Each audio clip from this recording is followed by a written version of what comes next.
মাদারীপুরের শিবচরে নিজ ক্লিনিকের নার্সকে ধর্ষণের অভিযোগে করা মামলায় শিবচর ইউনাইটেড হাসপাতালের মালিক আপেল মাহমুদকে গ্রেফতার করেছে পুলিশ। বৃহস্পতিবার রাতে শিবচরের বাহাদুরপুর এলাকা থেকে তাকে গ্রেফতার করা হয়। পুলিশ ও মামলার এজাহার সূত্রে জানা যায়, শিবচর ইউনাইটেড হাসপাতালে কর্মরত একজন নার্সকে বিভিন্ন সময় হাসপাতালের মালিক আপেল মাহমুদ কুপ্রস্তাব দিত। তার কুপ্রস্তাবে রাজি না হওয়ায় গত বছরের 20শে ডিসেম্বর ওই নার্স হাসপাতালে কাজ শেষ করে বাড়ি ফেরার পথে তার গতিরোধ করে আপেল মাহমুদ জোরপূর্বক একটি মাইক্রোবাসে তাকে তুলে প্রাণে মেরে ফেলার ভয় দেখিয়ে কক্সবাজার নিয়ে যায়, যেখানে একটি আবাসিক হোটেল তাকে 3 দিন আটকে রেখে ধর্ষণ করে। পরে 25শে ডিসেম্বর তাকে শিবচর এনে একটি নন জুডিশিয়াল টেম্পে স্বাক্ষর করে ভুয়া বিয়ের নথি তৈরি করে ওই নার্সকে ছেড়ে দেয় আপেল মাহমুদ। এই ঘটনার পর গত 30শে ডিসেম্বর নার্সের পরিবার শিবচর থানায় মামলা দায়ের করতে গেলে মামলা না নেয়ায় মাদারীপুর আদালতের দ্বারস্থ হয় ভুক্তভোগী পরিবার।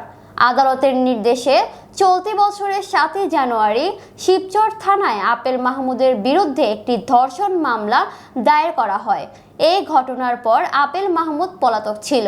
গোপন সংবাদের ভিত্তিতে বৃহস্পতিবার রাতে শিবচর থানার এসআই রেনুকা আক্তার নেতৃত্বে পুলিশের একটি দল শিবচরের পাঁচচর ইউনিয়নের বাহাদুরপুর এলাকায় অভিযান চালিয়ে ক্লিনিক মালিক আপেল মাহমুদকে গ্রেফতার করে। শিবচর থানার ওসি মোহাম্মদ রতন শেখ বলেন, ধর্ষণ মামলার আসামি আপেল মাহমুদের নামে এর আগেও শিশু ধর্ষণ চেষ্টা ও চাঁদাবাজির মামলা রয়েছে। তার প্রতিষ্ঠানে কর্মরত এক নার্সকে ধর্ষণের মামলা তাকে গ্রেফতার করা হয়েছে। আসলে যে ধর্ষণ মামলার যে আসামি এ হচ্ছে ইউনাইটেড যে ক্লিনিক আছে তার স্বত্বাধিকারী, অর্থাৎ কয়েকজন মালিক থেকে তার অন্যতম সে একজন। এবং তার যে অভিযোগটা ছিল, সে তার কর্মচারীকে সে ধর্ষণের অভিযোগে মামলা হয়। এই মামলার প্রেক্ষিতে তাকে আটক করা হয় এবং এই মামলাটার তদন্তকারী অফিসার আমার পাশেই আছে। এবং এই আসামি গ্রেপ্তারের পিছনে আমাদের এসপি স্যার ছিল, আমাদের এডিশনাল এসপি স্যার ছিল, বিশেষ করে সার্কেল স্যার একটা বড় ভূমিকা পালন করছে। যেহেতু এই আসামিকে ধরার পর এলাকায় দেখলাম যে প্রতিক্রিয়া, অর্থাৎ পজিটিভ প্রতিক্রিয়া, যে সে একজন আসামি এবং তাকে সে খারাপ লোক হিসেবে বিবেচিত এলাকায়। তাছাড়া শুধু তার বিরুদ্ধে এই একটা মামলা না, এর আগেও তার বিরুদ্ধে একটা শিশু মেয়েকে ধর্ষণের চেষ্টার অভিযোগে চার্জশিটভুক্ত আসামি।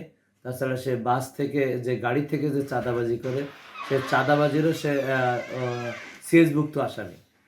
তাই তাকে আমরা হেফাজতে নিয়ে বিচারের নিমিত্তে আমরা আদালতে প্রেরণ করছি।